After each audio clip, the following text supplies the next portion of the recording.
What is going on, everybody? Welcome back to Phones and Drones. Finally, it's officially official. Apple has announced September 12th to be Wanderlust Day for the iPhone 15 series, the new Apple Watch Ultra series, and everything that they normally release, from software to new chips.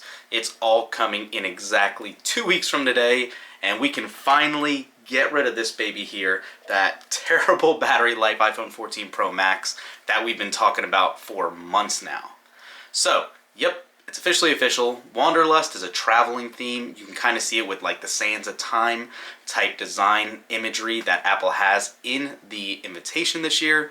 It's very interesting that they're choosing this as a theme. I'm very curious to see if they're going to push more camera tech, if that's why they're looking for it. There's obviously rumors for a new periscope camera with 6 or 10x zoom that's rumored to be in the Pro Max this year. It's very interesting, it's very intriguing, but for those 2 weeks we still have a couple things to go over, and that is Apple iOS 17 Beta 8 that just came out as well. So we have used obviously iOS 17 Beta 7 for now a week, and this has definitely been one of the most stable builds we've used. Bugs have been at a minimum. That's not saying there are not any. We know from the feedback app there is still a list of known issues. However, the worst that we've experienced is the top, not even navigation bar, but just the top information bar where it tells you your carrier, your battery health and all that, or battery life. That has disappeared from time to time. But as far as crashes and any other system level issues, we have not actually had any, so definitely happy to report that. So Beta 8 should be on track to tweak a couple of more bugs. But having said that, if you guys follow our channel, last video, we had an A build already, which was interesting. We thought that could have been the last beta. Here we are though, again, as somewhat anticipated. This should be the last beta before the RC. Since it is 2 weeks away, this will be the last beta until the Apple event when they do announce that RC. So let's go ahead, jump into it, see the build number, and go from there. This should be short and sweet. Let's go. Alright, here we go. Beta 8 should just be finishing up installing, as you can see here, and if you can believe it, this should be our last iOS 17 beta, with the public release, or the RC candidate, I should say, coming in 2 weeks at the Apple event. So let me go ahead and sign in here and do our traditional song and dance with our temperature check. And I can tell you, just picking it up from the first time it's finished, it is significantly cooler than what we've had in a lot of the other betas with triple digits.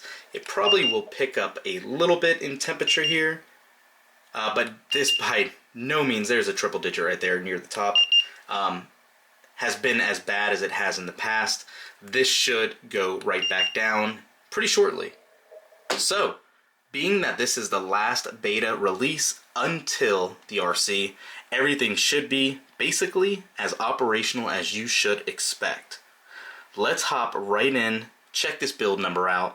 This update came in at about 550 megs, so not massive by any means at all.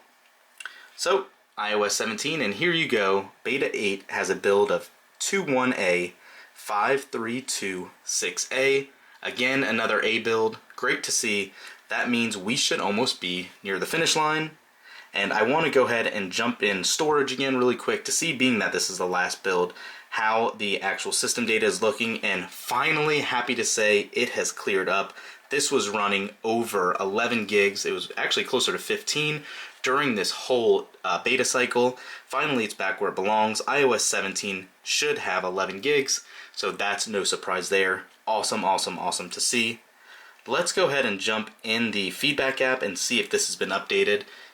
Traditionally, they've been running behind, and you can see we still don't have those release notes yet, just because of how quick we're trying to push this video out to make you guys aware of it. If anything substantial comes up, or any known issues or substantial changes come up, we will make a subsequent video, so make sure to stay tuned for that. But as far as jumping in and out of apps, and again, we're not going to go through and just simply click and open all the apps. You can see the animations. Everything looks pretty smooth. It's opening as anticipated. I'm not seeing any jolts or kind of lags in the UI so far. Definitely nice to see here. So that's definitely exciting. Jump into X or Twitter. taking a second to load, but yeah. Everything looks really good so far. It is running a little warm, I'll tell you that.